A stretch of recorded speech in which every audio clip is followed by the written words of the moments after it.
حضرت ابو سعید خدری رضی اللہ تعالیٰ عنہ سے روایت ہے کہ رسول اللہ صلی اللہ علیہ وآلہ وسلم نے فرمایا کہ پوری سچائی اور ایمانداری کے ساتھ کاروبار کرنے والا تاجر نبیوں اور صدیقوں اور شہیدوں کے ساتھ ہوگا۔ معرف الحدیث، حدیث نمبر 1740۔ حضرت مقدام بن مادی کرب رضی اللہ تعالیٰ عنہ سے روایت ہے کہ رسول اللہ صلی اللہ علیہ وآلہ وسلم نے ارشاد فرمایا کہ کسی نے کبھی کوئی کھانا اس سے بہتر نہیں کھایا کہ اپنے ہاتھوں کی محنت سے کما کے کھائے، اور اللہ کے پیغمبر داؤد علیہ السلام اپنے ہاتھوں سے کام کر کے کھاتے تھے۔ معرف الحدیث، حدیث نمبر 1741۔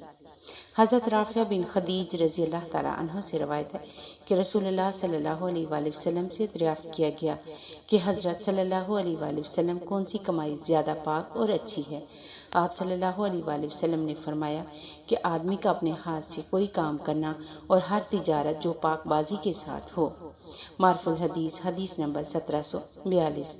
ویڈیو اچھی لگے تو چینل کو لائک اور سبسکرائب کریں تاکہ اس طرح کی معلوماتی ویڈیو آپ کو بر وقت ملتی رہیں۔ شکریہ۔